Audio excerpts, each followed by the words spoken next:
एक सुपरस्टार, लाखों फैंस, फिल्मों में जनता का हीरो। लेकिन अचानक एक दिन उसने कहा, अब असली लड़ाई पर्दे पर नहीं, राजनीति के मैदान में होगी। तमिलनाडु की राजनीति में एक नया तूफान आया। नाम था टीवी के यानी तामिलगा वेत्री कज़गम। लेकिन आखिर विजय थलापति ने राजनीति में कदम क्यों रखा? क्या यह सिर्फ सत्ता पाने का सपना है या तमिलनाडु की राजनीति बदलने की तैयारी? और कैसे एक फिल्म स्टार की फैन फॉलोइंग धीरे धीरे एक राजनीतिक सेना बन गई? आज की इस कहानी में हम जानेंगे टीवी के पार्टी की पूरी कहानी, शुरुआत से लेकर अब तक का सफर। तमिलनाडु की राजनीति हमेशा से अलग रही है। यहाँ फिल्मों और राजनीति का रिश्ता बहुत पुराना है। कभी एमजीआर ने फिल्मों से निकलकर राजनीति में क्रांति ला दी थी, फिर जयललिता आई और जनता के दिलों पर राज किया। उसके बाद रजनीकांत की राजनीति में आने की चर्चा सालों तक होती रही, लेकिन वह सपना अधूरा रह गया। लेकिन 2024 में एक ऐसा नाम सामने आया जिसने तमिलनाडु की राजनीति में हलचल मचा दी। वह नाम था विजय। विजय सिर्फ एक अभिनेता नहीं थे, उनके फैंस उन्हें थलापति कहते थे, यानी जनता का कमांडर। उनकी फिल्मों के पोस्टर पर दूध चढ़ाया जाता था, थिएटर के बाहर हजारों लोग इकट्ठा हो जाते थे। लेकिन किसी ने नहीं सोचा था कि एक दिन यही अभिनेता राजनीति में उतर जाएगा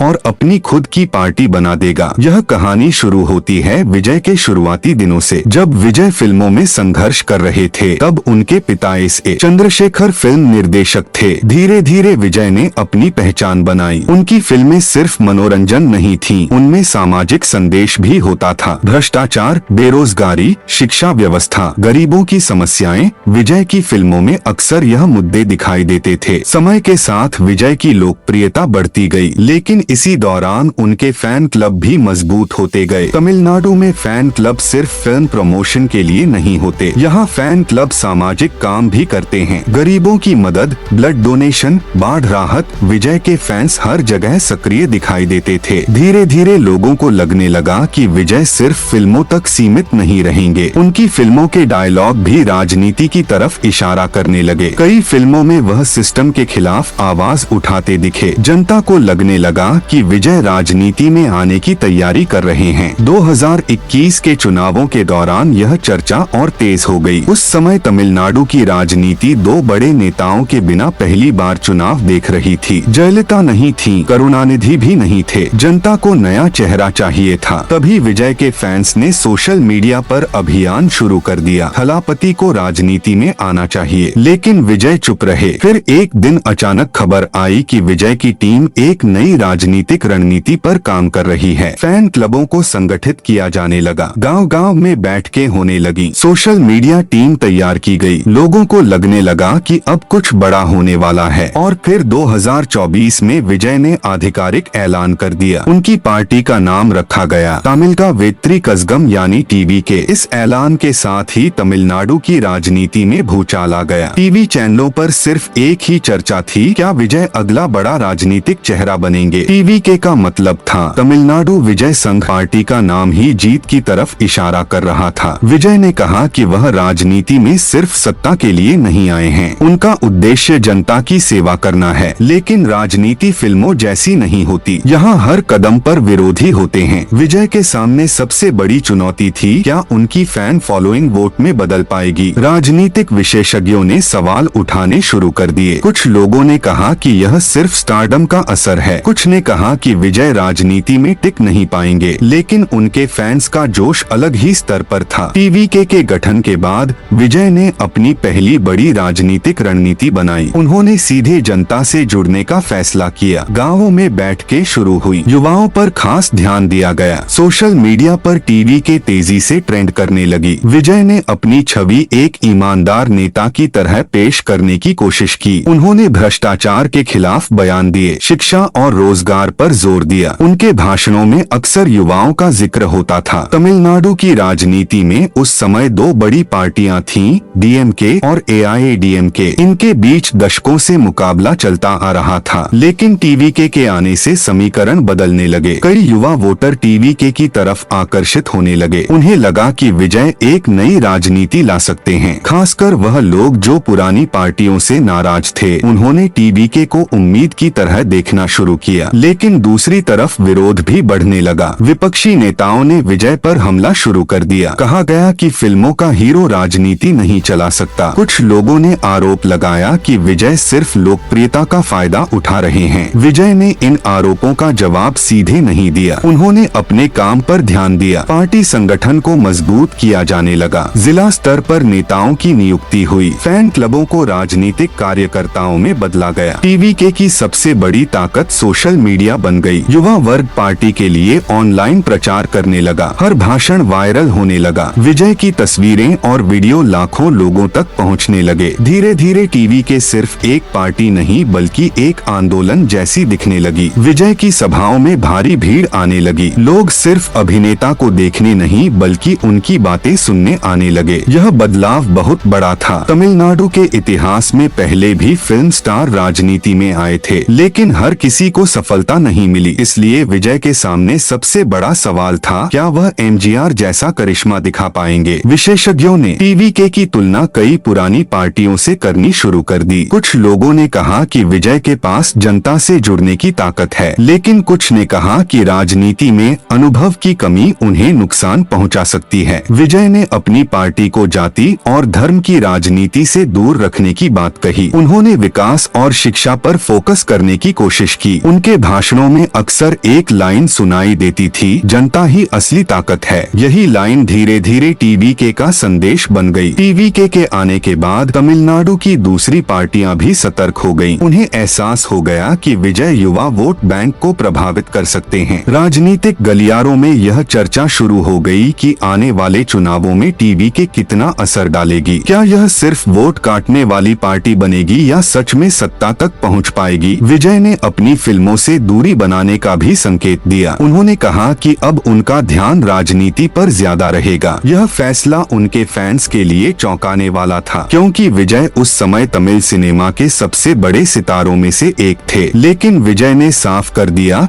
कि अब उनकी नई फिल्म राजनीति होगी। उनकी रैलियों में अक्सर हजारों लोग दिखाई देने लगे। कई जगहों पर लोगों ने उनका स्वागत उसी तरह किया जैसे किसी बड़े राजनीतिक नेता का किया जाता है। टीवीके की रणनीति साफ थी, युवाओं और आम जनता के बीच मजबूत पकड़ बनाना। पार्टी ने रोजगार, शिक्षा, भ्रष्टाचार और किसानों के मुद्दों को उठाना शुरू किया। विजय ने कोशिश की कि उनकी पार्टी सिर्फ स्टारडम पर निर्भर न रहे बल्कि मुद्दों की राजनीति करे। धीरे धीरे टीवीके का नाम पूरे भारत में चर्चा का विषय बन गया। दिलचस्प बात यह थी कि विजय की राजनीति का अंदाज बाकी नेताओं से अलग था। वह बहुत ज्यादा आक्रामक भाषण नहीं देते थे। उनकी भाषा शांत लेकिन प्रभावशाली होती थी। कई लोग उन्हें भविष्य का बड़ा नेता मानने लगे, लेकिन चुनौतियां भी कम नहीं थीं। राजनीति में सिर्फ लोकप्रियता काफी नहीं होती, संगठन, रणनीति और अनुभव भी जरूरी होता है। विजय को यह सब साबित करना था। टीवीके की असली परीक्षा चुनावों में होनी थी। पूरे तमिलनाडु की नजर अब विजय और उनकी पार्टी पर थी। क्या वह सिर्फ एक अभिनेता रहेंगे या तमिलनाडु की राजनीति का नया चेहरा बन जाएंगे? इस सवाल का जवाब आने वाला समय देगा। लेकिन एक बात साफ थी, टीवीके ने तमिलनाडु की राजनीति में नई हलचल जरूर पैदा कर दी थी। और शायद यही वजह है